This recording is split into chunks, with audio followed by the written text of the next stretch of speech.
Salam TV Desa Banyumas. TV Desa Banyumas mengabarkan kebaikan dan memberikan kebaikan di Indonesia. Bersama TV Desa Banyumas, kita akan sama-sama menelusuri, memberikan informasi dan memberikan liputan kegiatan yang berada di desa-desa, khususnya yang ada di desa Kabupaten Banyumas. Perlu kita ketahui bahwa sebuah desa adalah bagian terpenting bagaimana sebuah pembangunan negara kesatuan Indonesia. Untuk itu, TV Desa Banyumas akan memberikan liputan khusus tentang perkembangan pembangunan desa di Kabupaten Banyumas. Bersama Imanuddin melaporkan.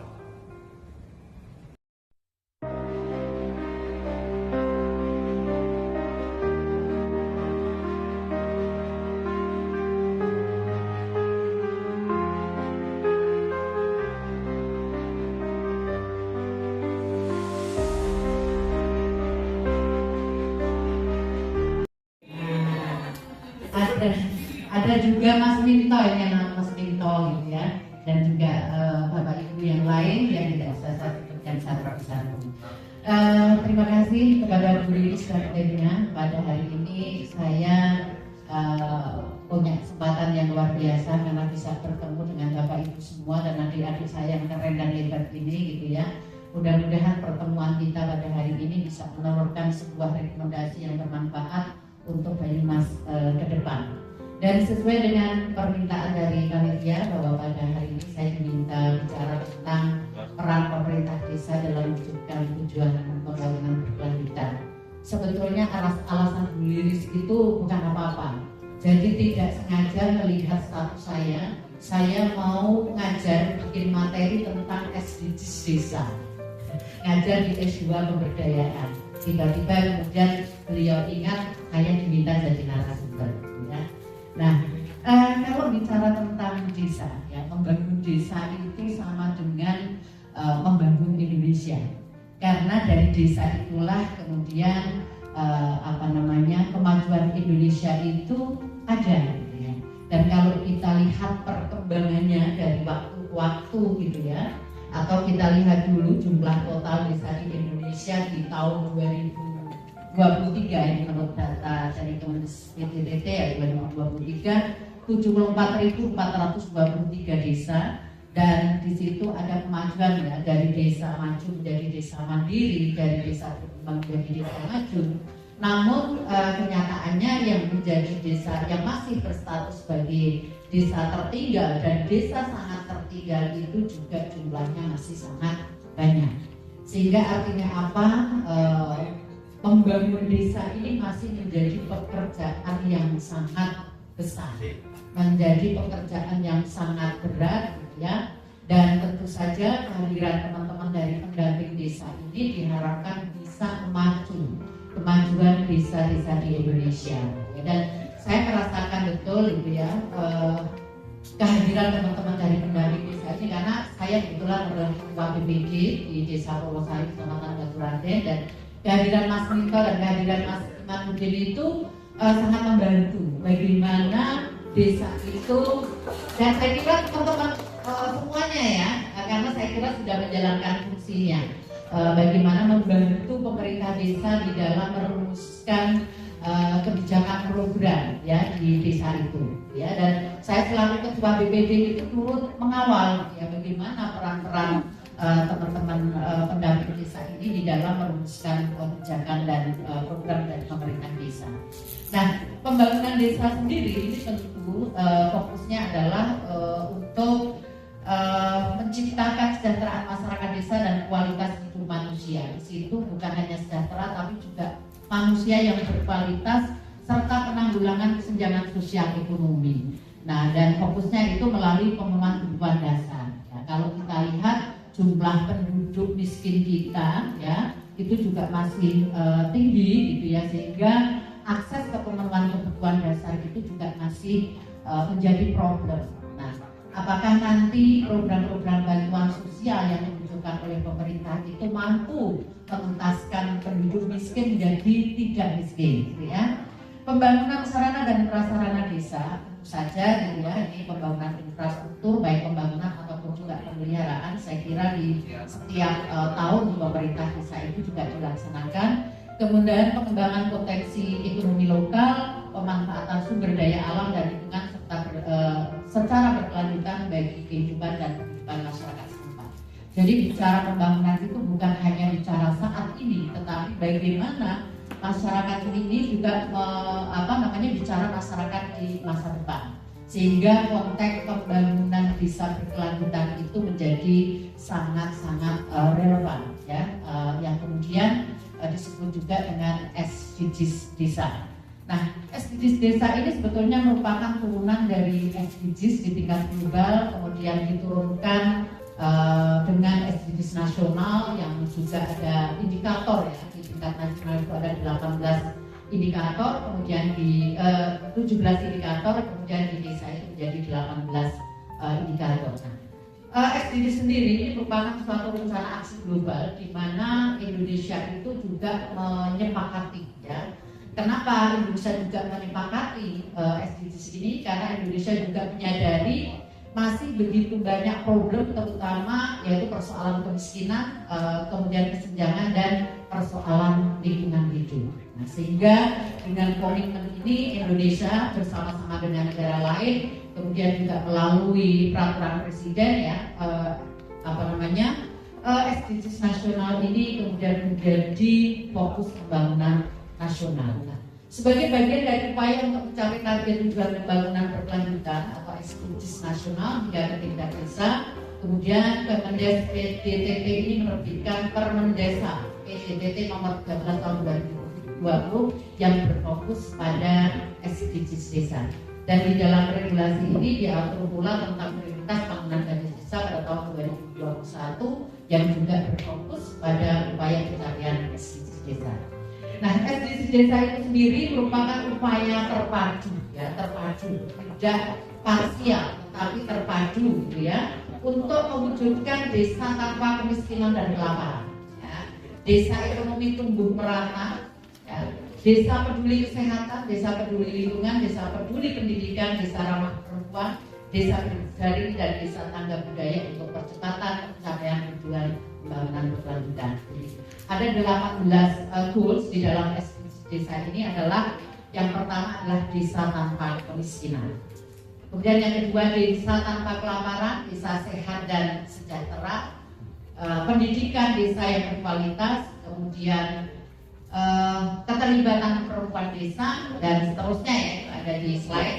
Nah, bagaimana kemudian peran pemerintah desa di dalam mewujudkan SDGs desa? Nah, di indikator yang pertama atau tujuan yang pertama, desa tanpa kemiskinan. Apa yang bisa dilakukan oleh pemerintah desa? Tentu memastikan penduduk miskin dapat memenuhi kebutuhan dasarnya melalui program bantuan sosial. Karena sebenarnya pemerintah pusat itu sudah banyak sekali mengucurkan dana ya untuk program PKH, program BLTDD ya, di Purwosari itu juga sebagian dana dikucurkan untuk BLTDD. Kemudian bantuan pangan non tunai ya, bantuan perbaikan rumah tidak layak huni. Semuanya ini sebetulnya ya bisa digunakan untuk mencapai goals yang pertama, di mana dana yang sudah dikucurkan ini tidak menimbulkan ketergantungan. Jadi harusnya yang sudah dibantu itu makin dari waktu ke waktu harusnya makin berkurang, bukan bertambah. Tetapi kemudian apa yang terjadi di masyarakat kita, kalau yang sudah dapat, pengennya dapat terus, ya. Jadi tergantung, ya. Dan ini celakanya kemudian kalau kemudian situ bantuan itu kemudian ada kepentingan politik, yang ini menjadi tidak menjadi tidak tujuan bansos itu apa, gitu ya. Padahal bansos ini sifatnya sebetulnya sementara, kecuali kalau yang memang kita kasih itu adalah betul-betul yang sudah tidak mampu, misalnya lansia, betul-betul lansia sudah tidak ada keluarga, dia punya penyakit kronis, sudah nggak bisa diapa-apain tanpa bantuan dari pemerintah. Ini wajib. Tetapi kalau di situ itu ada yang usianya produktif. Bagaimana mereka itu didorong untuk bisa bekerja tidak selalu menggantungkan bansos. Ya, Sehingga ini yang kemudian menjadi PR tentu saja gitu ya. Bantuan sosial boleh-boleh saja karena ini memang dalam rangka pemenuhan kebutuhan pelayanan dasar. Tapi bagaimana ini tidak menimbulkan ketergantungan yang berlebihan di masyarakat. Kemudian juga desa tanpa kelaparan. Saya kira di desa itu termasuk di Purwosari itu juga ada program pemberian makanan tambahan bergizi untuk anak stunting, ya. Kemudian untuk penderita gizi buruk, balita, ibu hamil, ibu menyusui, kemudian juga ada bantuan sembako, program ketahanan pangan, ya. Mas Imanuddin, program ketahanan pangan berapa persen ya dari dana desa? Saya lupa, sekitar 25 berapa? 20%, ya. Nah ini cukup besar. Nah, cuma bagaimana memastikan ya kelompok-kelompok yang mendapatkan bantuan ketahanan pangan ini benar-benar untuk meningkatkan usaha produktifnya di sektor pertanian, peternakan, perikanan. Karena ada desa yang kemudian hanya dibagi-bagi juga, nggak tahu manfaatnya apa. Ya. Nah ini yang saya kira persoalan-persoalan itu yang menjadi PR. Kemudian desa sehat dan sejahtera, optimalisasi peran posyandu dalam memberikan layanan bagi ibu hamil, ya, ibu menyusui, bayi, balita, lansia, optimalisasi kader kesehatan desa dalam pencegahan stunting, gizi buruk, DBD, kampanye PHBS, ya, ini semua juga sudah dilakukan, ya, semua sudah dilakukan. Kemudian pendidikan yang berkualitas, bagaimana mendorong program wajib belajar 12 tahun, tidak ada anak yang putus sekolah karena tidak punya duit, gitu ya. Memastikan anak-anak dari keluarga tidak mampu di desa mendapatkan bantuan pendidikan, ya. Menggalakkan program orang tua asuh bagi anak yang tidak mampu, gitu ya, daripada buat naik gaji bolak-balik gitu ya, sementara di lingkungan sekitarnya itu banyak yang tidak bisa melanjutkan sekolah, kepengen sekolah SMP tidak bisa. Bagaimana didorong misalnya untuk program orang tua asuh membiayai pendidikan anak tersebut minimal sampai di tingkat menengah gitu ya. Kemudian di program-program keterlibatan perempuan desa, di pelibatan kelompok-kelompok perempuan di desa dalam forum musrenbang des di setiap tingkatan, dari forum RT. Kemudian karena RT itu biasanya kalau saya bicara RT itu jenis kelaminnya laki-laki, ya. Karena ketua RT itu pada umumnya laki-laki dan jarang sekali perempuan di forum RT itu dilibatkan dalam penyusunan perencanaan pembangunan desa. Jadi di level bawah ini masih ada yang namanya pengkotak-kotaan lembaga. Kalau PKK itu jenis kelaminnya perempuan, kalau RT jenis kelaminnya laki-laki. Nah, bagaimana lembaga-lembaga ini kemudian terlibat secara bersama-sama di dalam merumuskan atau merencanakan pembangunan di tingkatannya. Pelibatan perempuan minimal 30% pada lembaga desa. Lembaga desa itu tidak hanya PKK, ada LPMD, ada BPD, ya. Kalau saya bicara BPD itu juga keterlibatan perempuan masih minim, ya. Di Kabupaten Banyumas ini dari 301 desa, berapa anggota BPD yang perempuan? Kemudian kalau mau bicara tentang kepemimpinan perempuan desa, berapa yang menjadi ketua BPD dari 301 desa? Ya. Nah, saya mungkin salah satu perempuan perkasa gitu ya. Jadi bisa menjadi ketua BPD, karena anggota BPD saya itu 9 dan saya satu-satunya perempuan, ya. Tapi standar saya mungkin standarnya laki-laki gitu. Kemudian pelibatan perempuan dalam berbagai kepanitiaan kegiatan di desa, pemberdayaan PKK. Jadi mulai dari bagaimana mengajarkan perempuan-perempuan untuk tampil di hadapan publik itu harus mulai dari level yang paling bawah. Karena ketika saya di PKK ada di RT, ibu-ibu yang kandungan arisan suruh nyambil saja itu bisa kebelet pipis gitu ya, saking groginya. Padahal yang dihadapi tetangga-tetangganya sendiri. Tapi karena tidak pernah bicara di forum publik, dia ngomong di tetangganya sendiri aja grogi. Begitu ngomong selesai langsung kebelet pipis ke toilet. Nah, kemudian bagaimana desa layak kebersihan dan sanitasi, ya, desa bersih dan sanitasi. Nah ini bagaimana optimalisasi program open defecation free. Nah di kami itu sudah ada proyek tentang ODF ya, yang melakukan larangan buang air besar sembarangan. Ya. Kemudian juga baru minggu kemarin kami membuat perdes tentang sanitasi berbasis masyarakat. STBM, sanitasi total berbasis masyarakat. Saya kira di desa-desa lain juga dilakukan itu. Kemudian memastikan 100% rumah tangga memiliki akses jamban yang sehat dengan fasilitasi bantuan pembuatan jamban untuk rumah tangga yang tidak mampu. Nah ini juga ada masalah di sini. Desa memberikan bantuannya seperti semen, kemudian pasir, tetapi kemudian dirutin begitu saja karena alasannya gak punya uang untuk bayar tukang, karena tukangnya itu lebih mahal daripada materialnya. Ini juga masalah lagi. Ini sebetulnya mereka ini sadar gak sih gitu ya soal jamban ini gitu ya, sehingga kemudian sudah dibagi pun masyarakat itu masih merasa keberatan. Kemudian juga bagaimana larangan membuang sampah, limbah dan lain-lain gitu ya. Kemudian terkait dengan pertumbuhan ekonomi desa merata, pemberdayaan ekonomi masyarakat, kemudian penguatan kelompok tani, ternak, perikanan gitu ya melalui program-program ketahanan pangan tadi. Ya, kemudian penguatan KBT.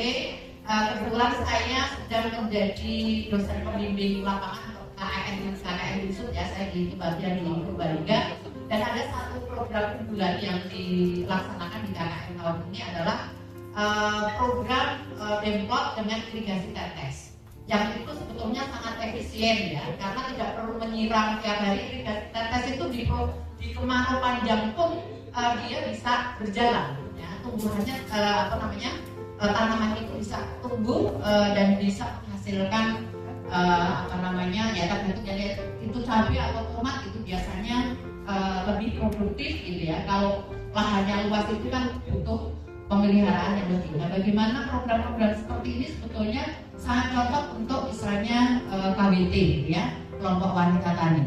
Pemberdayaan UMKM yang ada di desa, kemudian penguatan BUMDes gitu ya, tapi belum semua Mas Arief ini di Kabupaten Banyumas ini punya BUMDes, bahkan ada yang ini sudah punya BUMDes, izinnya sudah turun tetapi belum beroperasional gitu ya, karena ada desa yang belum memberikan suntikan modal gitu ya. Ini persoalannya macam-macam gitu ya soal BUMDes ini, tetapi sebetulnya kelihatannya ada gitu ya. Kemudian yang berikutnya adalah infrastruktur, terkait dengan infrastruktur dan inovasi gitu ya. Pembangunan dan pemeliharaan infrastruktur desa, jalan desa, irigasi, talut, drainase, saya kira dianggarkan setiap tahun untuk pembangunan atau pemeliharaan. Kemudian yang terkait dengan keamanan ya, ini kalau di desa itu biasanya ronda malam masih aktif ya untuk menciptakan keamanan desa. Kampanye anti kekerasan terhadap perempuan dan anak ini wajib dilakukan gitu ya, karena amanah undang-undang desa itu di situ ada bunyi pemberdayaan dan perlindungan anak. Tapi tidak semua desa gitu ya itu menganggarkan kegiatan-kegiatan tersebut ya. Saya tadi malam baru saja dari desa Ciberem, Kecamatan Sumbang. Kebetulan saya diminta mengisi di kegiatannya pengabdian masyarakat Fakultas Hukum itu, karena saya saat ini sedang menjadi mahasiswa satu Fakultas Hukum itu ya. Saya belajar lagi, kemudian tadi malam diminta mengisi, dan saya sangat senang karena apa? Sumbang itu adalah satu kecamatan penyumbang terbesar kasus kekerasan terhadap perempuan anak di desa yang ada di Sumbang.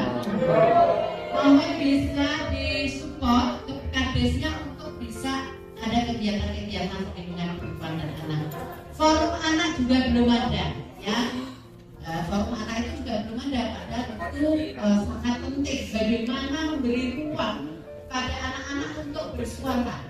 Kalau jadi kabupaten di setiap forum musrenbang ya, kabupaten itu selalu mengundang forum anak untuk berbicara, mendengarkan suara anak, termasuk bagaimana masuk ke Andang Pamerna, masuk ke Balik Mambang itu gratis, dan itu kemudian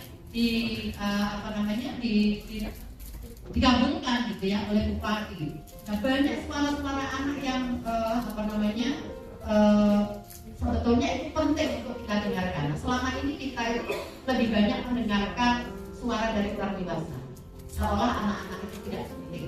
Padahal kalau kita nanti ingin ke depan mewujudkan generasi ya Indonesia emas, tentu anak ini harus betul-betul mendapatkan hak-haknya. Kemudian penguatan peran Hansi bekerjasama dengan Babin Kamtibmas dan Babinsa, karena di setiap desa itu sekarang sudah ada Babin Kamtibmas dan Babinsa, walaupun kadang-kadang juga ada persoalan juga terkait dengan peran-perannya. Kemarin karena di studio itu malah justru korban kekerasan dinikahkan secara paksa oleh Babinsanya gitu ya. Nah, kemudian terkait dengan persoalan apa yang nomor 12 ini, bulan saya nggak bawa laptop ya. Konsumsi produksi desa sadar lingkungan, pengelolaan sampah rumah tangga, pemilahan sampah organik dan organik. Nah ini saya kira persoalan sampah ini juga menjadi persoalan di Kabupaten Banyumas, Mas Arif, Mas ini ya saya di forum lintas ya media dan pers dan mitra itu selalu menjadi persoalan gitu ya, diteriakkan soal sampah karena di kota-kota di Jalan Dingin Teto beberapa waktu lalu sampah menumpuk berhari-hari tidak diambil. Nah, bagaimana persoalan sampah ini juga harus diselesaikan. Pembentukan bank sampah, bagaimana pemanfaatan publik gitu ya. Ini saya kira juga perlu didorong gitu ya. Kemudian yang terkait dengan desa tanggap perubahan iklim, kampanye hemat listrik. Bapak Ibu, kalau bicara tentang listrik itu sebetulnya siapa yang paling banyak berurusan dengan listrik di rumah tangga? Ibu. Pagi bangun, nyolokin mesin cuci, nyolokin Magico, ya, nyolokin TV, ngecas HP, Tapi pernahkah ibu-ibu ini mendapatkan penyadaran bagaimana menggunakan listrik secara hemat? Ya, nggak pernah. Belum pernah. Urusan listrik itu seolah-olah urusan laki-laki. Nah, bagaimana ke depan ibu-ibu ini juga diajarkan bagaimana sih hemat listrik? Orang nggak kalau mau tanggal 19 bayar listriknya mahal, gitu ya. Ya, Bu Sulis itu aku bayar listrik orang banget. Coba cek penggunaannya seperti apa, ya.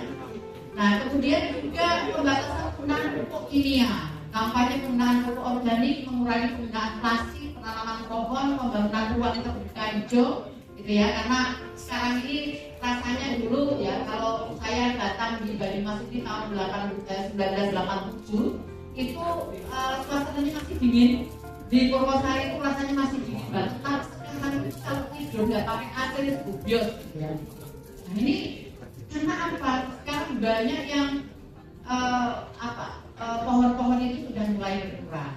Lahan-lahan produktif semuanya jadi real estate, jadi perumahan, gitu ya. Kalau bicara alih fungsi lahan, kayaknya luar biasa di Banyumas alih fungsi lahan dari lahan produktif menjadi lahan perumahan, gitu ya. Kemudian juga terkait dengan desa damai berkeadilan, penggunaan hukum untuk masyarakat terkait narkotika, kekerasan terhadap perempuan dan anak, perjudian, gitu ya. Judi online itu sekarang ini sedang tren gitu ya, banyak sekali yang terjebak pada perjudian online. Juga narkotika, kalau nggak salah beberapa waktu lalu ketika ngobrol dengan Pak Kapolresta itu, Banyumas ini adalah ranking ketiga se-Jawa Tengah di dalam peredaran narkotika. Juara 3 setelah Semarang dan Solo. Nah, sehingga dan narkotika itu tidak selalu sabu, tidak selalu ganja, ya. Kalau kita lihat anak-anak di desa kepengen fly, kepengen mabuk, tidak makan sabu, ya, tetapi minum komik itu 15 saset, ya, 10 saset 15 saset, kepengen fly tapi ada duit, ya. Nah itu kepala BNN itu suka cerita seperti itu, ya. Jadi kalau malam minggu coba cek di tempat-tempat tongkrongan di luar-luar seperti misalnya di Selamat Datang ke Raden itu Mandala, ya. Itu juga sering kalau habis malam minggu berserakan buku komik gitu ya. Kemudian juga terkait dengan desa tanggap desa untuk keadilan sudah ya. Kemitraan untuk pembangunan desa. Jadi ini saya juga sudah datang di datang semua stakeholder, tokoh masyarakat, kelompok perempuan, kelompok pemuda, lembaga termasuk forum anak ya di desa dalam pelaksanaan pembangunan desa menjalin kerjasama dengan perguruan tinggi. Saya kira Banyumas ini harusnya bersyukur karena perguruan tinggi itu banyak dan di setiap perguruan tinggi itu punya lembaga pengabdian masyarakat. Dan dosen itu wajib dalam tridharma itu salah satunya adalah tridharma pengabdian masyarakat. Nah ini sebetulnya desa dibutuhkan. Tinggal undang perguruan tinggi itu untuk misalnya butuh apa terkait dengan persoalan desa. Butuh misalnya soal perempuan dan anak, kami di sini itu banyak, didukung juga banyak. Terkait dengan pertanian organik misalnya ada Prof. Ya di Fakultas Pertanian. Terkait dengan persoalan perikanan kita punya FP3. Ya. Jadi perguruan tinggi banyak ada unsur, ada UMP, ada UI. Itu bisa dimanfaatkan ya di dalam bermitra untuk membangun desa. Nah kemudian menguatkan kegiatan tolong-menolong didasarkan pada ajaran agama, bukan dalam musjaz dan proses pembangunan desa, termasuk di kami itu ada lembaga adat, lembaga adat kami aktifkan lagi yang kemudian itu sangat penting di dalam mewujudkan SDGs desa. Demikian Bapak Ibu yang bisa saya sampaikan, atas kekurangannya mohon maaf. Assalamualaikum warahmatullahi wabarakatuh.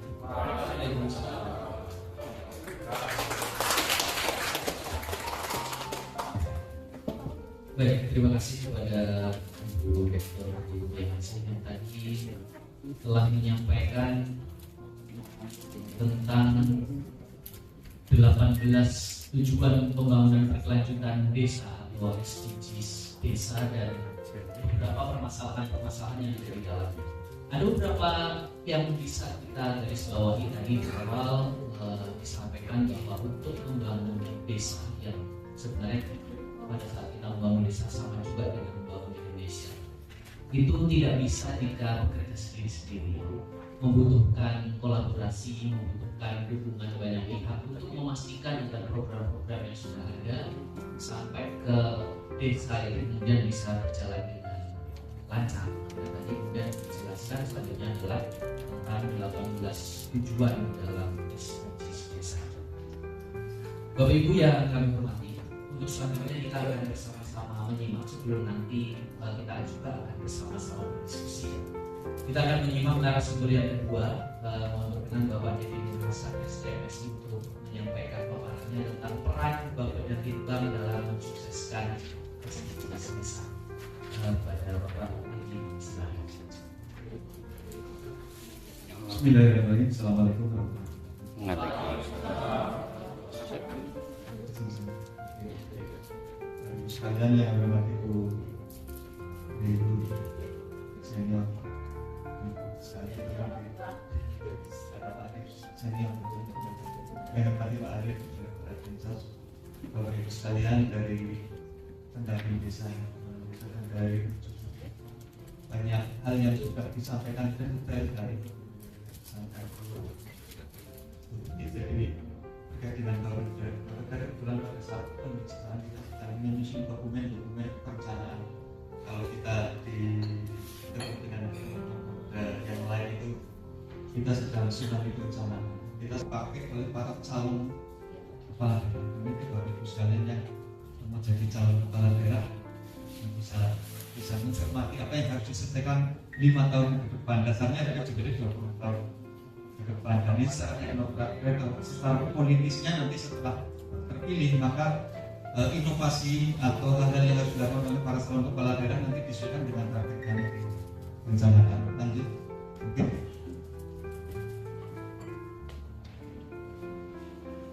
Ini kita bisa saya paham kalau jumlah desa kita 301 desa dari 330 desa penuh. Artinya desa kita ada 90% ya, 90% Kabupaten Banyumas itu ada di desa. Jumlah penduduk 1,82 juta jiwa. Ini kalau pertumbuhan 1%, ini saya sampaikan masalah kita sebenarnya kalau tidak antisipasi banyak. 1% itu sama dengan 18.000. Jadi setiap tahun itu ada 18.000 bayi. Tapi bisa berapa kali? 5.000. Jadi setiap tahun ada 3 desa yang isinya bayi semua kalau mau dijadikan desa. Ini kan problem kalau tidak kita siapkan bagaimana ke depan. Ya bisa jadi nanti dampak-dampak yang lain itu tugas-tugas dan masalah itu ada di desa. Jadi misalnya menyelesaikan desa, menyelesaikan kabupaten. Jadi ini terkait dengan SDGs, kita berangkat dari satu yang indikator makro yang harus kita lihat. Kemiskinan kita 12,53% di tahun 2023, baru rilis di tahun 2024 turun menjadi 11,95%. Artinya sudah secara batas psikologis sudah angka 11,95. Dari tahun 2023 ke 2024 menurunkan sekitar 7.000 karena penduduk miskin kita sekarang masih angka 207.000. Ini yang tersebar di wilayah pedesaan kita. Sekarangnya ini ada peta sebaran kemiskinan. Ini yang kalau kita mau menyusun perencanaan sebenarnya dasar-dasarnya adalah kita lihat di sini masalahnya sebenarnya mulai dari kemiskinan tentunya banyak tadi terkait dengan rumah tidak layak huni, sanitasinya, kemudian karena untuk melihat kemiskinan ekstrim salah satu indikatornya sebenarnya itu rumah tidak layak huni, air bersih, sanitasi, anak tidak sekolah. Nah ini apakah kita perencanaan kita menyelesaikan itu? Kalau perencanaan kita tidak menyelesaikan itu ya penurunan kemiskinan masih jauh dari harapan dari target. Ini kemudian kalau dari indikator IPM kita termasuk tinggi di Jawa Tengah. Tapi ada hal yang masih bermasalah di kita. Tingginya IPM di Kabupaten Banyumas itu karena diberikan oleh sumbangan pengeluaran per kapitanya. Tapi kalau dilihat dari rata-rata lama sekolah, maka hanya 7,87 tahun, artinya masih tidak lulus SMP. Nah ini kan problem sebenarnya. Kemudian usia harapan hidup ini terkait dengan kita masih rendah. Kita masih di bawah provinsi usia harapan hidup kita. Bahkan dengan beberapa kabupaten sekitar kita usianya masih rendah. Artinya ada problem bagaimana pelayanan kita terhadap fasilitas kesehatan. Mari ada data kita, ada 900 kecamatan yang jumlah dokternya tidak sampai 10 dalam satu kecamatan.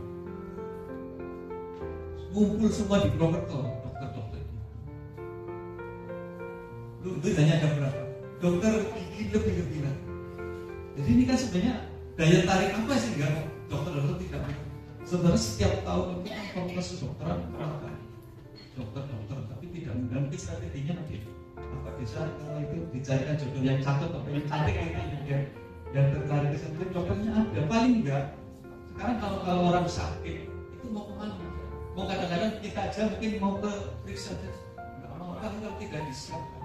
Mau ke puskesmas kita jumlahnya masih ada yang satu kecamatan baru 1. Padahal minimal 2.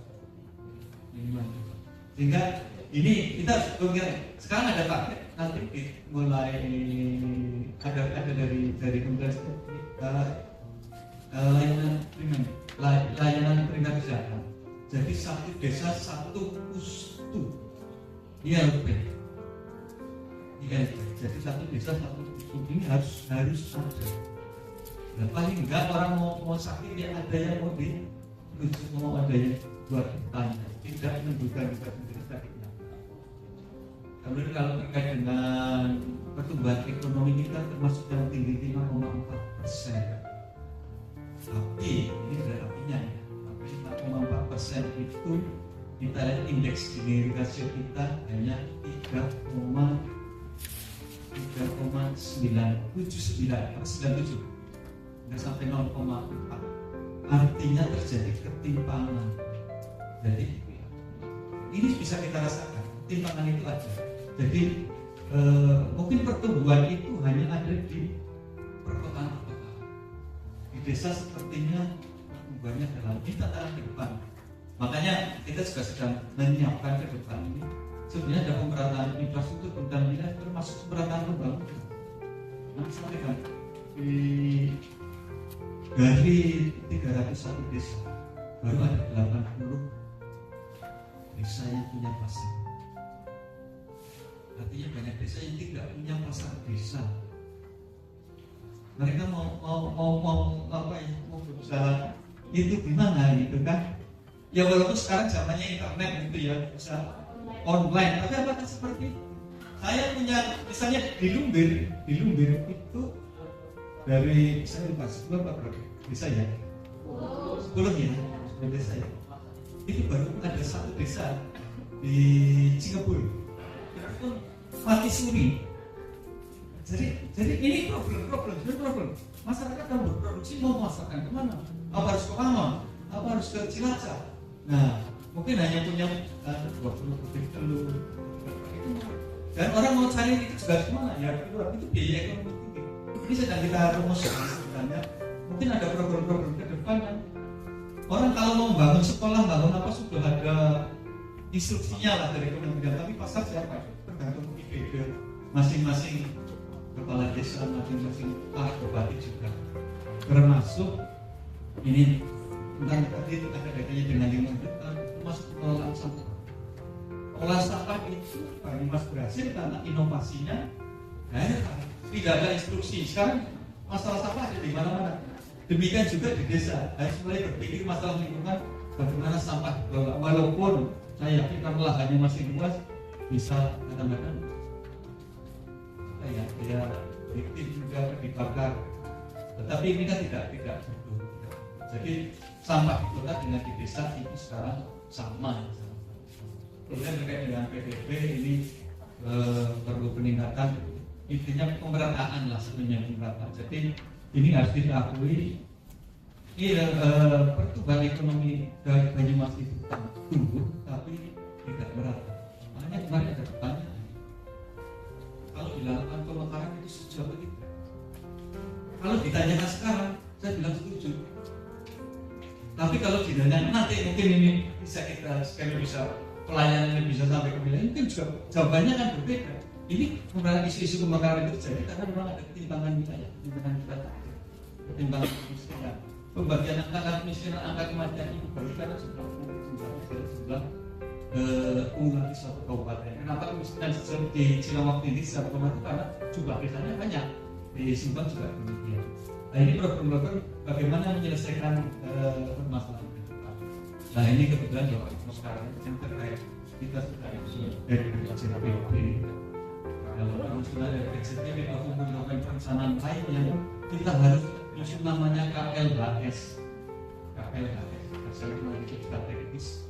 KLHS yang setiap mulai dari RTRW, dari RPJP, RPJP itu harus kita buat perencanaan yang begitu strategis. Dasarnya apa? Dasarnya adalah SDGs. Sebenarnya menyelesaikan SDGs itu menyelesaikan semuanya, dan itu harus diselesaikan di tahun 2030.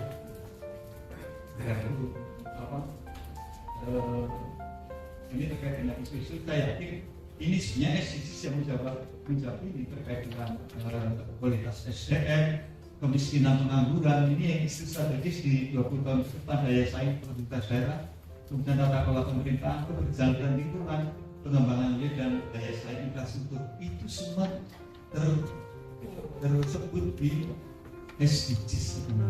Jadi kita pun menyusun SDGs bagaimana kemiskinan harus diselesaikan, apa yang harus dilakukan. Ini visi terkait dengan 20 tahun ke depan. Kemudian ada harmoni berkelanjutan, daya saing maju mandiri, daya sejahteranya harus sampai 20. Ada misinya transformasi sosial, transformasi ekonomi, tata kelola pemerintah, sosial budaya, kualitas lingkungan itu sampai dengan pembangunan wilayah yang berkualitas. Ini sebenarnya SDGs itu menjabat demikian juga di desa sebenarnya. Kalau saya ceritakan SDGs seperti Bapak Ibu sekalian sudah paham, tapi bagaimana menerapkan SDGs itu menjadi target. Nah itu berbicara tentang kemiskinan kita sekarang 11,95%. Bagaimana kegiatan-kegiatan yang ada di wilayah desa itu menyelesaikan masalah itu. Tadi ada cerita terkait dengan BUMDes yang mungkin sebenarnya itu bisa menjadi jalan keluar lah. Tapi kalau BUMDes punya usaha, ya carilah sasaran orang-orang yang satu pengangguran dan miskin, bukan orang yang sudah bekerja. Yang ini tambah kaya gitu kan. Jadi kadang-kadang kita kemudian bagaimana APBD desa itu juga support bisa mungkin tadi ada 20% sekian persen, tapi apakah itu menjawab? Ini yang dan yang kita agak ini adalah data. Data itu sebenarnya kali ini menjadi raportnya desa. Kita pengen sebenarnya desa juga punya raport seperti kita diberi raport oleh kementerian, oleh pemerintah pusat, oleh pemerintah provinsi. Banyumas kemiskinannya 11,95%, naik turun naik ya. Kalau kemarin kita urutan 9 bisa dari bawah, sekarang urutan 10. Nyari Klaten secara persentase, tapi secara jumlah banyak. Jadi desa juga harus punya raport sebenarnya. Kepala desa itu sekarang 8 tahun, apa yang dilakukan 8 tahun untuk menyelesaikan masalahnya. Jangan-jangan ini yang kadang-kadang jangan-jangan RT-nya masih banyak, jambannya masih kurang, penganggurannya masih tinggi. Ini ngomong kesempatan sekarang sedang menyusun RPJMD kabupaten, nanti diturunkan ke RPJMD desa, maka desa harus punya target itu. Kami juga akan pengen punya raport sebenarnya, tadi ada pemetaan dan sebagainya, sehingga desa ini sudah diberi nilai. Bapak Ibu sekalian, para pengganggu punya peran yang sangat strategis, ikut mengarahkan supaya dana-dana desa itu memang menyelesaikan kemiskinan, menyelesaikan pengangguran. Tapi yang paling penting saya adalah karena berkaca dari kemarin penanganan kemiskinan ekstrim, yang ini ceritanya RTLH saja ya. RTLH saja di Kabupaten Banyumas penurunan kemiskinan karena data yang kita lakukan pendataan 20%. Jadi kemiskinan bisa diturunkan kalau kita memvalidasi data. Jangan masalahnya di situ juga, karena tiap tahun kita datanya itu saja, tapi tidak pernah begitu diminta data seperti yang tahun kemarin. Saya pernah jadi RT juga, kan kalau itu jadi ini cerita ya. Saya RT juga 15 tahun, setiap tahun pasti ada yang mau. Ini kasihan sama saya. Tahun-tahun saya tinggal di sana 15 tahun. Setiap tahun pasti saya disurati oleh data yang ini sanitasinya bagaimana? Kita kan sudah keliling lagi. Saya inginnya sekarang ini salah. Orangnya sudah pindah, orangnya sudah meninggal. Itu juga menjadi data. Nah ini saya mengajak dengan saya ini coba datanya diperbaiki. Memang kadang-kadang desa itu mengharapkan, saya nggak tahu nanti dari Dinsos sebenarnya kendaraan boleh. Tapi kalau tidaknya kita datanya akan pasti akan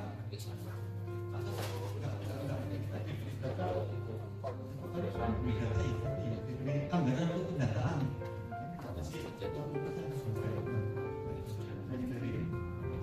Dan ini juga desa punya data yang valid sebenarnya. Valid. Ini penting karena dengan kasus kemiskinan ekstrem itu bisa diturunkan karena datanya divalidasi, rumahnya jadi. Demikian juga yang listrik kemarin di kemiskinan ekstrem juga karena sudah datanya ternyata sudah pasang listrik, sudah meninggal juga. Karena pengalamannya bantuan sosial itu apa? Baru ketahuan kemarin. Jadi saya ada warga yang dapat bantuan sosial.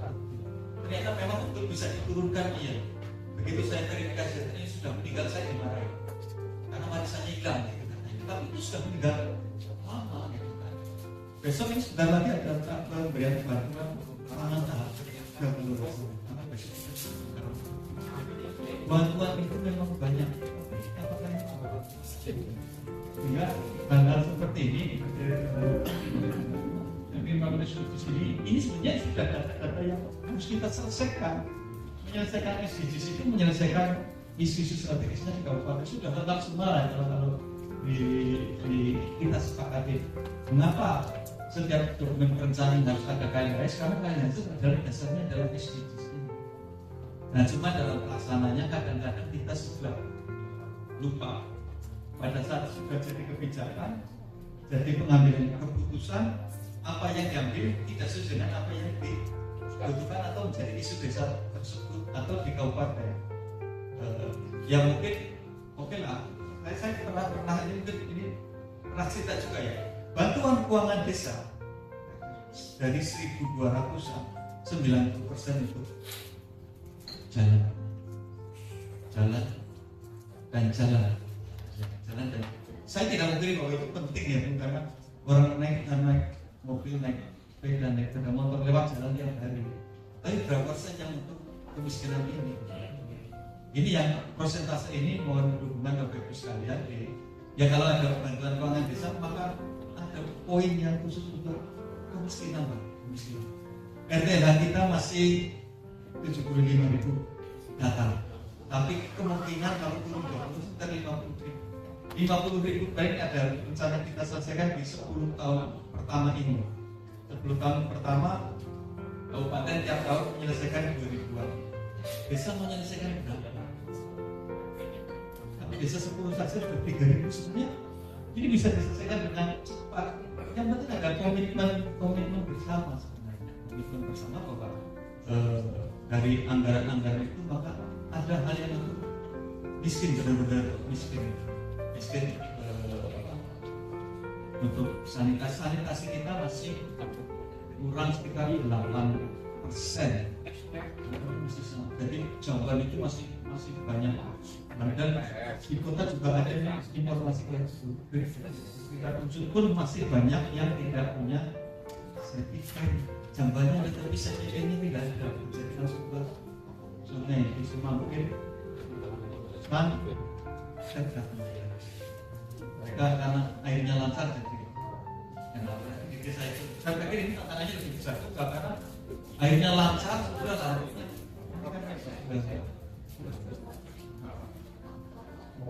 ini saya pikir juga di prinsip semua serang SDGs kita ini yang kita harapkan SDGs menjadi dasar lah ya, karena mungkin pada saat penyusunan RPJM desanya tidak harus menyusun KLHS ya, tapi dari data-data SDGs itu sebenarnya menjadi dasar utama rumusan bagaimana muslimkan desa harus ada kesepakatan untuk menyelesaikan SDGs desa. Kalau tidak ada kesepakatan itu maka itu tidak akan turun. Nah ini yang mungkin di tingkat kabupaten hari mungkin kita perlu ada penilaian ya kemana desa-desa yang saja sangat bagus. Kami coba ngecek satu dua desa ada yang datanya masih 2 atau 3 tahun yang lalu. Kalau itu diisi dengan benar akan menjadi dasar pengambilan kebijakan yang sangat bagus. Jadi masalahnya kan keluar solusinya bisa gampang. Jadi ini diharapkan bisa selesaikan ya. Jadi melihat saya pikir dan dari pembangunan keluarga. Nah ini jadi kita tanpa SDGs desa ya itu rumit seperti itu. Rumit banyak masalah tapi tidak persoalannya yang menyelesaikan antara keinginan masalah dengan SDGs sudah ada capaian yang ingin dicapai sebenarnya. SDGs ini sebenarnya sesuatu yang menurut kami itu bagus karena arahnya jelas yang harus kita selesaikan.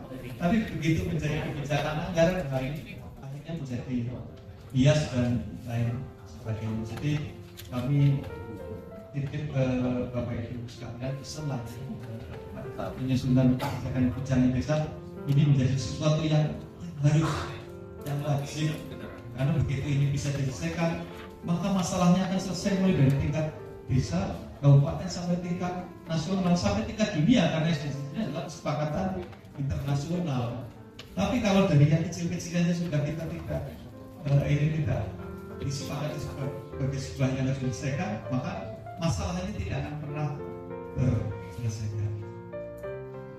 Mungkin itu Bapak Ibu sekalian yang dapat kami sampaikan. Kemiskinan bukan hanya tanggung jawab pemerintah kabupaten saja, tapi menjadi sampai ke wilayah di desa karena desa itu sebenarnya wilayah yang paling kecil yang bisa mengambil keputusan. Jadi kita harapkan keputusan yang benar dari para kepala desa di tingkat desa juga menghasilkan di wilayahnya sehingga secara prinsip menyelesaikan wilayah. Mungkin itu Bapak Ibu sekalian ada yang kurang berkenan mohon dimaafkan. Terima kasih. Wassalamualaikum warahmatullahi wabarakatuh.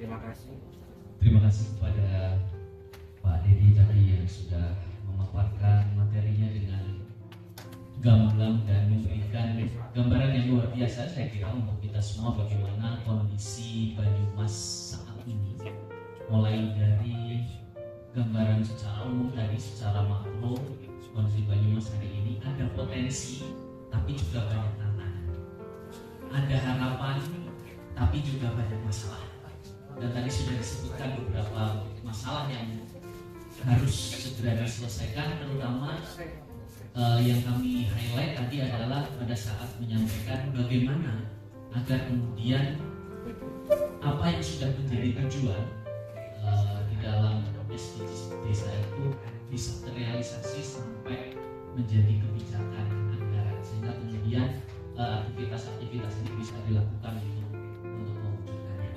Nah, Bapak dan Ibu sekalian, dari dua narasumber yang pertama tadi kita sudah mendapatkan banyak informasi, dan berikutnya kita akan menyimak apa yang akan disampaikan oleh narasumber yang ketiga. Mohon berkenan yang kami hormati Bapak Arief Triano SS untuk menyampaikan strategi Dinsos Permades dalam mendukung peran pemerintah desa untuk mencapai tujuan pembangunan berkelanjutan di Kabupaten Banyumas.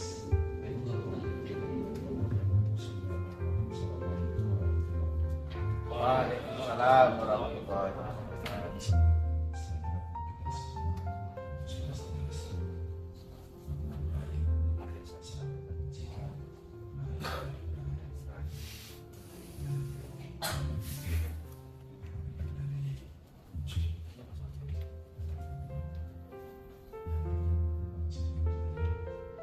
Ini kecerdasan junior kayak gini.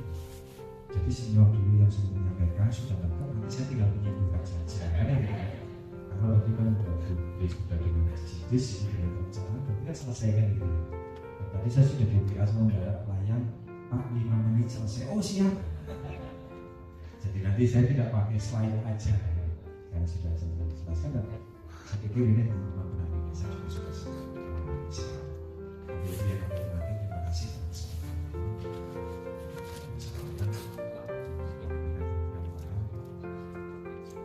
Ini sedikit berbeda. Kalau tadi sudah disampaikan bagaimana isi tapi yang saya tangkap ini bagi saya pusing semua. Iya. Maka saya senang begitu dengan mudah datang semua. Kalau di sosial mudah banyak yang absen. Ya. Kalau untuk yang mudah bisa datang semua. Karena apa? Sebetulnya SDGs ini sudah ada semua di APBDes. Ini perintah, sih kalian. Ini saya sebagai contoh saja. Mungkin dengan perkara bisa sepakat. Satu sektor aja. Stunting itu kita digeroyok berapa OPD? Banyak. Semua geroyoknya ke siapa? Desa. Jadi kalau saya bilang strategi apa? Desa itu strategi ini bulan paramek. Dan tadi saya sudah ikuti apa WA-nya Pak Kabijaya. Pak sebelum ngomong nanti minum kopi dulu biar cepat. Karena Pak kopi itu pahit, tetapi nggak baik di mata. Masalah itu memang di lapangan pahit, tapi harus saya terbuka. Kan itu. Nah ini kenyataan di lapangan begini. Nanti kan kejian itu begini cepat sampai ke bawah, permendesnya berbeda. Ada lagi antara kontekstual dengan tekstual berbeda. Kayak contoh apa namanya? Nah, salah satu SDGs itu di situ adalah yang terkait dengan persampahan. Karena kekurangan pemahaman bahwa persampahan itu masuk dalam lingkungan, bukan sampai tahun disuruh bikin sampah nggak mau, nggak masuk di sini nggak masuk. Padahal itu adalah ada tekstual dan ada kontekstual. Nah sehingga saya berpikir ini kalau setiap hari kita selalu bahwa desa itu bodoh, desa itu tidak tahu apa-apa, desa itu yang salah, selamanya akan seperti itu. Bisnis tidak akan terjadi. Dana desa itu giver. Sepakat nggak teman-teman? Rigid sudah tuh ini. Satu pendamping desa dengan pendamping desa yang lain beda pemahaman. Lari lagi ke TA apa mani? Sing biru bahasa berarti kerasanya TA-nya kalau tetap hasil dia. Sehingga berbeda-beda pemahaman.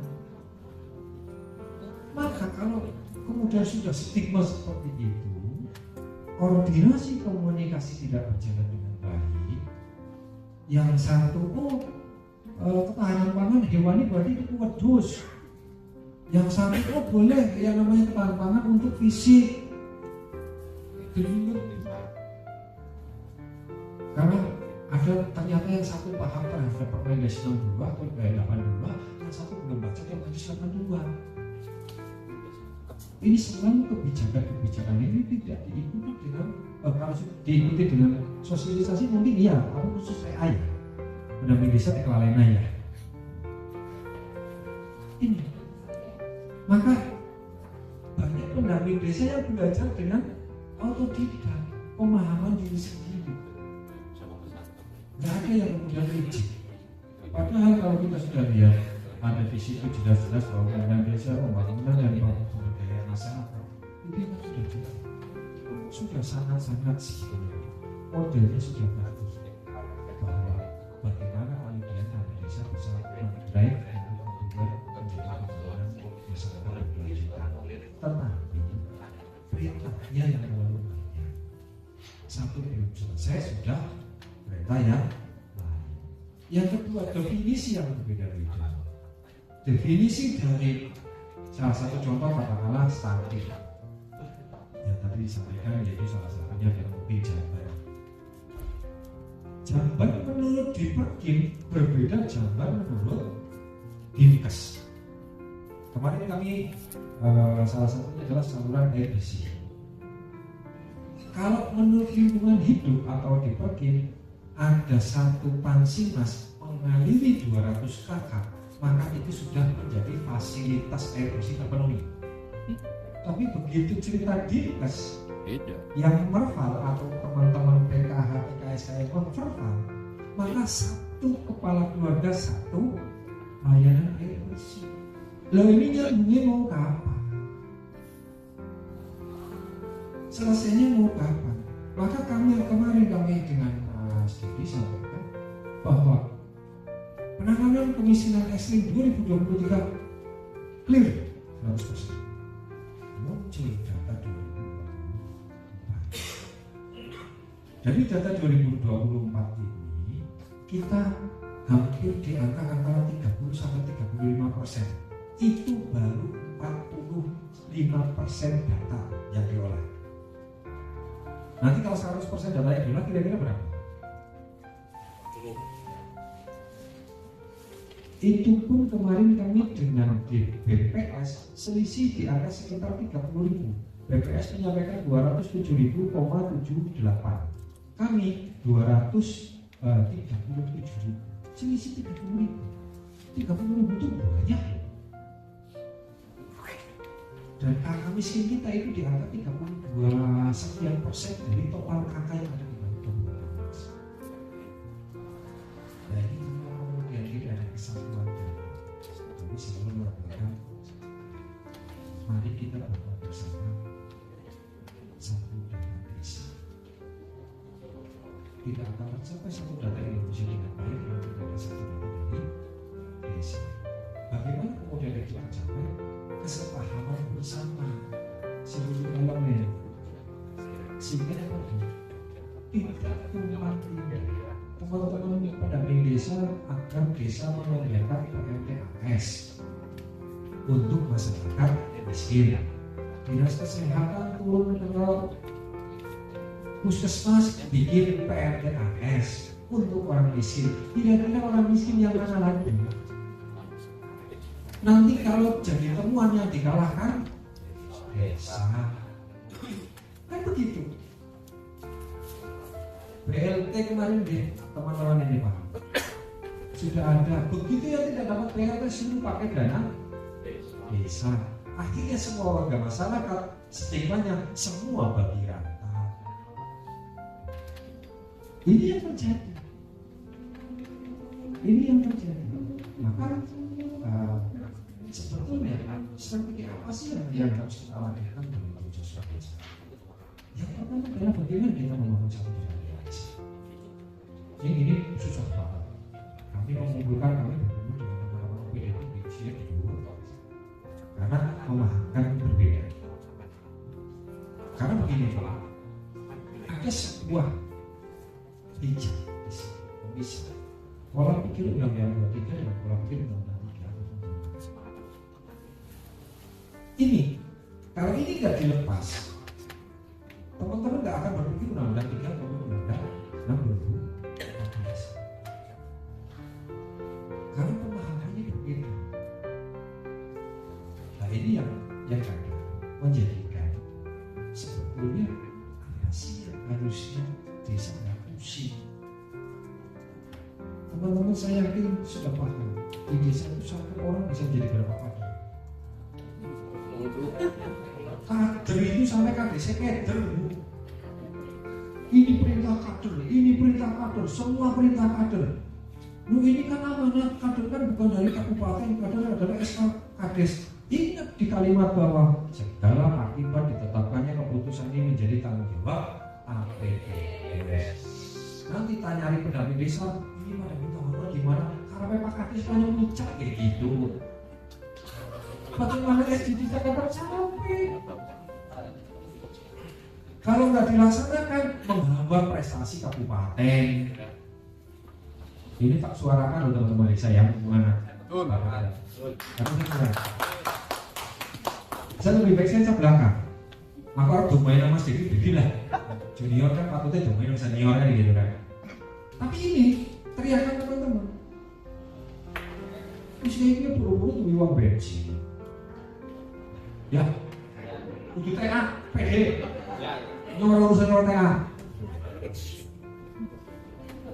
Mereka apa? Mereka ini bukan hanya sebagai pengawal terhadap SDGs. Maka di perencanaan, pelaksanaan, pengawasan mereka ada di situ. Nek apa jagoan tok kabupaten di Pinang Ketuanya. Itu ya saya loh PD. Jadi nanti uang sakunya lebih banyak PD daripada TA.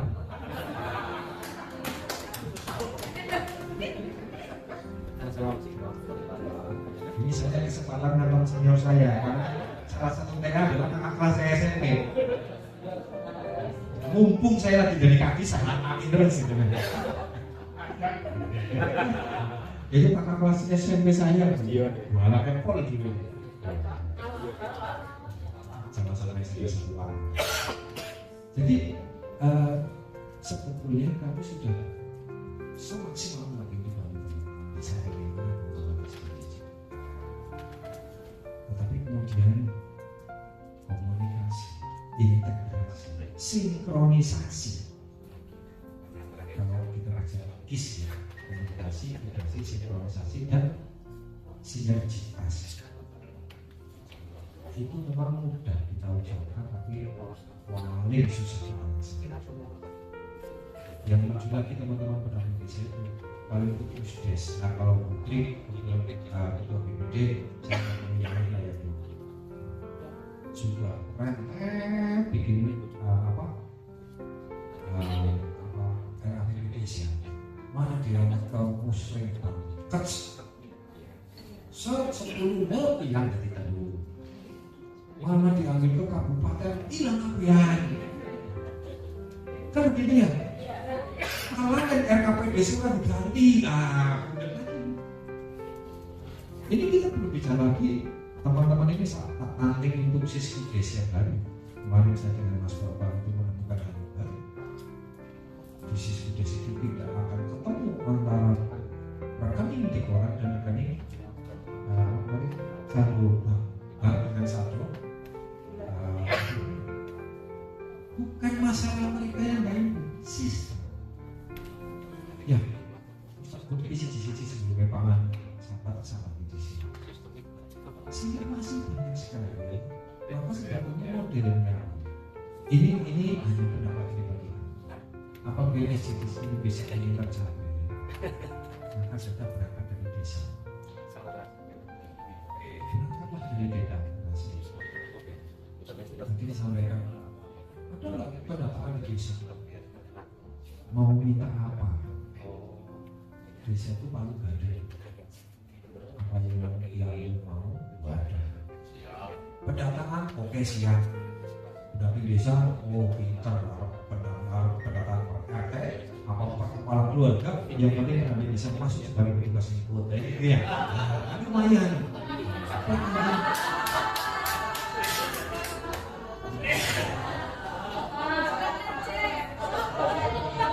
Sekarang sudah boleh.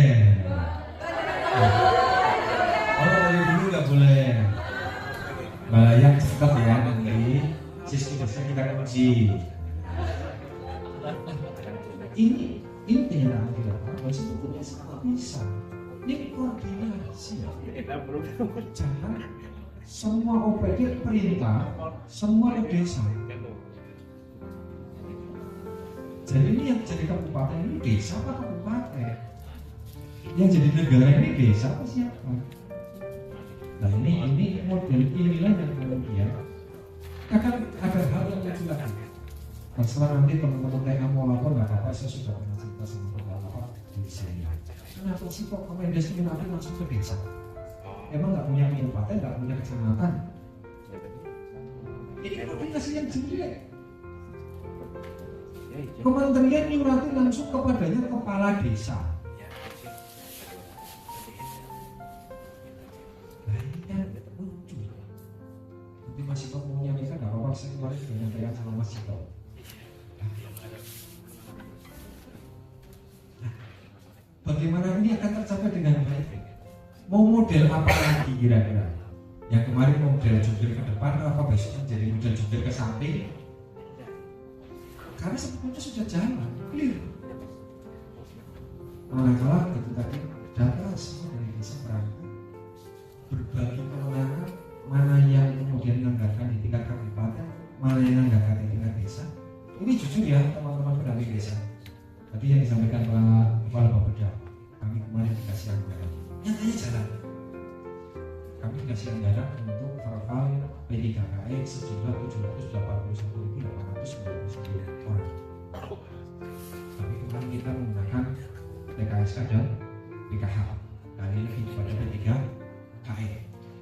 Sampai hari ini yang input baru 45,09%. Yang input itu pun hasilnya sudah bikin kepala pusing.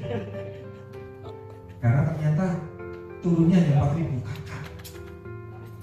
Sekitarnya itu. Nah, ini sangat besar. Dan ini bisa. Jangan. Andai kan kemudian kita mau di Permasdes kita mau bangun satu desa, sudah kumpul ini semuanya, kasih saja satu-satu, pendamping desa biaya dari kabupaten, di desa biaya dari desa. Coba orang Mas dan Mas Ida. Lu sing jawab sih jidok sing kan orang jawab sini. Berarti orang Ida Mas. Maka akan ketemu data yang real. Akan ketemu data. Kita nolkan dulu bangun data dari desa. Nolkan dulu. Semua OPD satukan kebutuhan teman-teman bergerak. Anggaran dari kabupaten. Nah, nanti yang di desa teman-teman mau mendorong desa untuk menyiapkan anggaran inputing dari perangkat desa. Selesai. Satu pengelolaan anggaran apa lah ya? Yang mana mau selawat dengan anggaran semiliar betul selesai ya. Siap. Kurang ngasih respon berarti rusak. Nah, jadi Pak, TKSK aja Bang, ini nggak respon. Berarti nggak butuh. Nah ini sama. Data kemiskinan kita sama. Karena apa? Data kemiskinan tidak akan bisa seperti itu kalau kemudian bukan data dari desa. Maka kenapa kami berstrategi? Ayo bangun data dari desa. Nanti baru angkat ke atas. Karena kami pernah mengalami. Jadi disampaikan ada bagi sih bagi des itu kemudian ternyata yang dituju adalah jalannya jalan di kabupaten. Aneh kan? Bagi desa itu jalan di desa. Ternyata apa? KDC nggak tahu kalau jalan itu sudah jalan kabupaten. Nggak kan aneh. Kami bingung, Mas Bambang, loh Pak Kadis ini ada silpa. Kok ada silpa kenapa? Ternyata bagi udah. Kenapa nggak diserap jalan kabupaten? Kenapa Pak Kadis usulkan? Saya tidak tahu. Itu jadi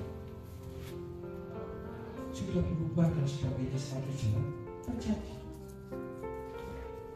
Kalau tadi saya tidak sepakat dengan senior bahwa KRT itu adalah laki-laki. Ya senior ini. Dan ada yang dari Gimbaran mana Gimbaran? Datang nggak? Nah, KRT bukan laki-laki mas. Kalau kita itu perempuan semua ya. Anda tanya apa?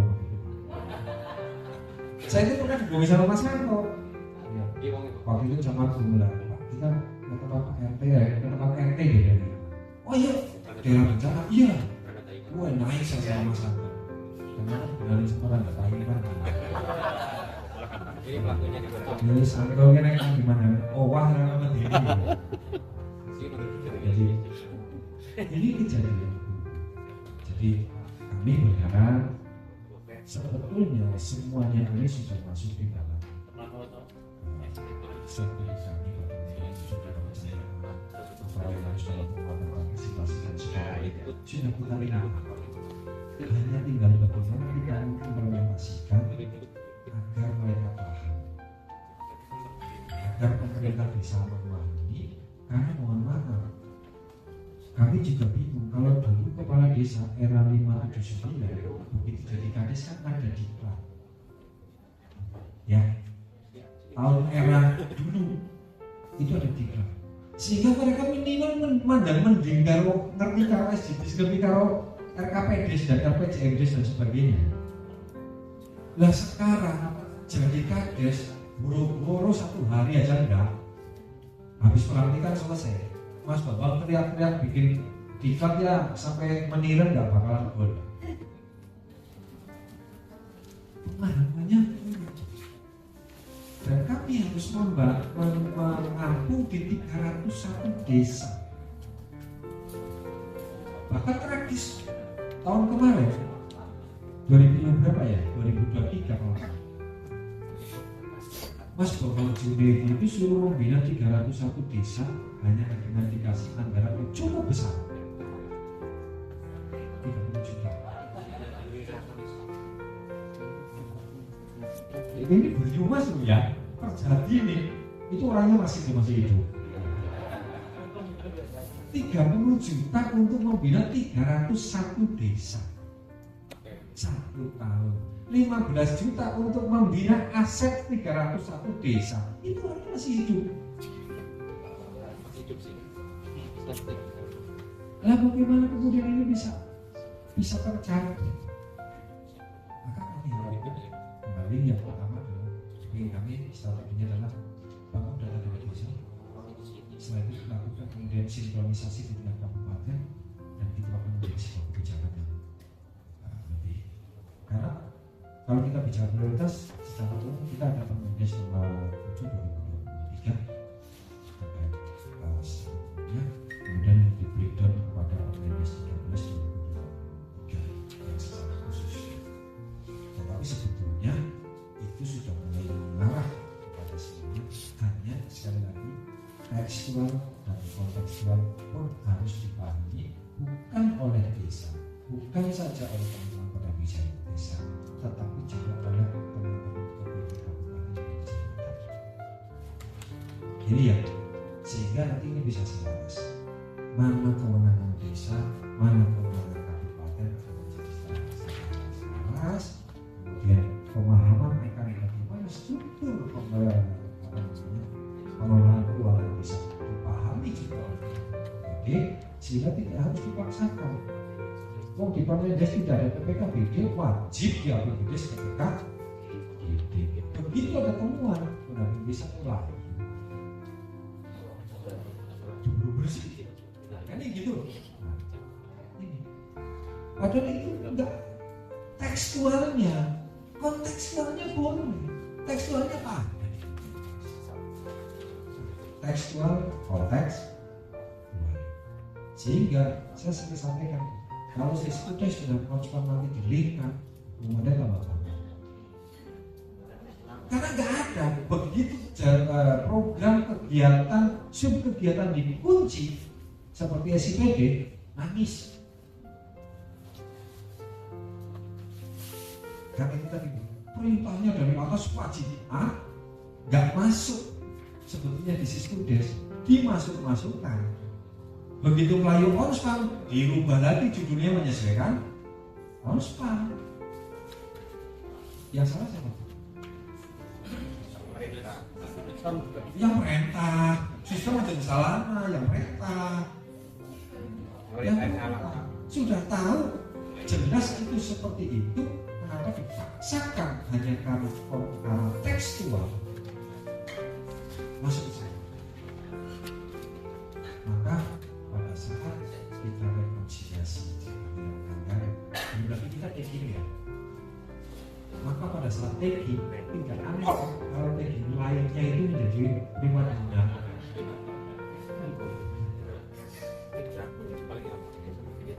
Primadona itu bukan apa saking dirinya taking lainnya tanya ini salah.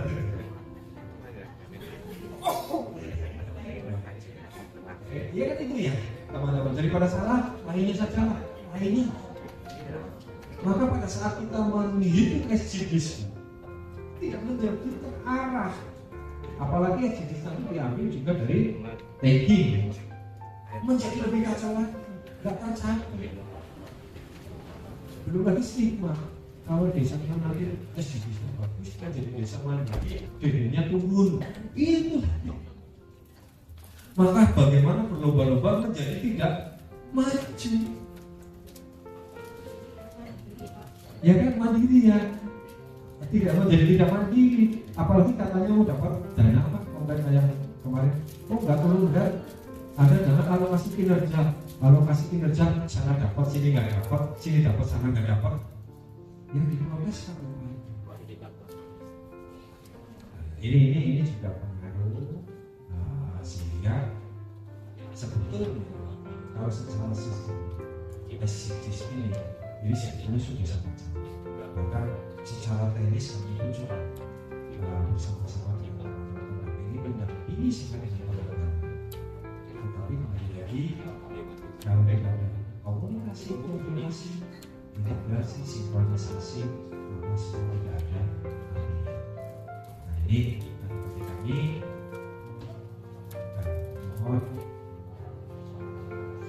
Kemudian kita mulai awal di penyusunan data awal ini sehingga ini menjadi kebijakan di kabupaten. Kan aneh kabupaten itu memiliki kebijakan apa dari desa, tetapi kan selalu alasannya mesti perencanaan sudah disusun di masalah data dari desa kan gitu. Tetapi kemudian data dari desa dapat diterima kemudian bukan menangani desa. Jadi beberapa hal mungkin selalu dan akan selalu kami suarakan karena terus terang kami lama-lama kasihan Indonesia. Semoga jaga desa juga ya mana yang jaga. Banyak hal yang karena tidak melakukan desa menjadi masalah. Banyak hal yang karena keterpaksaan desa menjadi masalah. Dan sebelum kalau Bu Tri sangat mengalami kondisi stigma masyarakat bahwa kalau tidak membangun infrastruktur maka desa gagal. Ini jadi kalau tapi mungkin kalau yang sosialisasi Bu Tri urus semuanya jadi kayaknya sama saya bisa dijelaskan karena beliau bisa menjelaskan di Ciberem dan semua tertarik berarti kan bisa yang lain. Kalau enggak, coba pendamping desa bilang tahun ini enggak bangun infrastruktur dulu, pulangnya banyak juga semua. Buru-buru yang Bali mana ya? Orang yang Bali mana? Karena stigma masyarakat, kades kalau enggak mau bangun berarti kadesnya enggak berhasil. Presiden juga jadi punya. Terus kades sing ora oleh BLT, berarti kades sing ora eman. Ayo itu 3% operasional itu apa undangan apa bayar juga. Ini yang masalah sehingga kami harapkan di dalam permodelan ini agar bisa tercapai pembangunan yang berkelanjutan secara simultan dan secara bertahap. Kita menyusun data dan kita lagi coba diskusikan terus. Kami di sudah kemarin rapat yang ketiga, kita lagi melibatkan beberapa PPD untuk persiapan sistem data dari desa. Dan nantinya harapannya adalah semua data berbasis dari desa. Nanti kita berbagi kewenangan, mana kewenangan desa, mana kewenangan kabupaten, sehingga kabupaten tidak menghabiskan banyak anggaran bisa dimulai jadi desa juga kita pendamping desa nanti saya ikutkan ke daerah.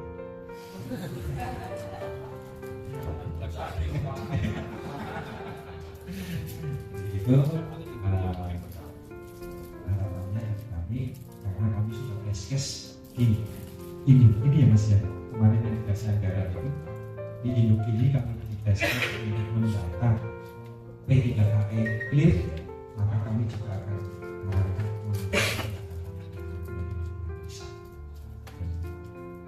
ya nanti bareng-bareng nanti kita bersama-sama untuk menjaga itu, karena kami yakin begitu data kita sudah berbasis dari desa, maka perencanaan ataupun apapun itu arah tujuan dari SDGs ini akan mudah tercapai.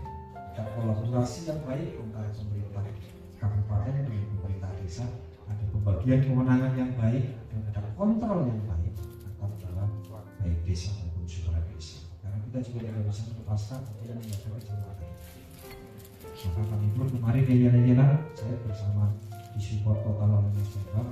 Saya kesini tidak mau kalau tidak ada kecamatan. Dan alhamdulillah kabupaten kami Mas red notice seprovinsi. Karena kami ngeyel. Karena apa? Ada keanehan yang manakala tidak ada kontrol dari tingkat kecamatan, apapun bisa camat kalau salah. Maka tidak ada kontrol. Padahal sementara kecamatan sebagai supra dari desa pun punya peran sesungguhnya dari tujuan ini. Maka kita berbagi peran tersebut kedepannya, sehingga harapannya di 2025 atau di syukur-syukur 2025 Mas Didi kelebihan anggaran banyak, nanti diserahkan kita untuk kita pendanaan. Kan gitu ya? Ya. Orang Jawa Biak tutup di sini ya jamin itu.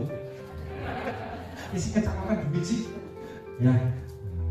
Nanti 2025 kita sudah mulai menyusun, memformulasikan, dan kemudian bagaimana mensuburkan data sehingga kita bisa mengarah kepada satu data desa yang pada akhirnya bisa mencapai tujuan dan sasaran SDGs yang tadinya 18 berubah menjadi 17, dan juga kita bisa memberikan pemahaman dan komprehensif terhadap desa. Bahkan kami rencananya juga pembinaannya akan kita lakukan melalui Zoom, tapi fokus gitu. Itu yang strategi yang ingin kami lakukan beberapa perubahan di 2025 ini, agar kemudian SDGs sampai sesuai dengan amanat dari Perpres, dan juga kami selalu dinilai tiap tahun IDN-nya itu kita selalu dinilai. Pemerintah pandai itu kita ada. Nah, kemarin kami kita sejauh ini memang kami protes karena IDN ini yang mengisi adalah desa, bukan kami. Desa yang ngisi, nanti yang menentukan target kabupaten kan aneh. Jadi ini kemarin Dinsos karena Permas Desa tidak memenuhi target, maka tahun depan Dinsos sama Permas Desa dipisah. Nah, mungkin dapat yang dapat saya sampaikan, mohon maaf ini banyak beliaunya karena sudah terlalu pening. Tadi Putri menyampaikan sosial, saya tadi katakan Putri jangan sampai mengucap dinso Mas Des itu dipisah ya Bu. Dinso, sperma, deso jangan. Ini bahaya soalnya. Saya sudah Bu Putri itu sudah bilang dinso apa ya? Dinso aduh, jangan-jangan Putri salah nih. Dinso, sperma, deso.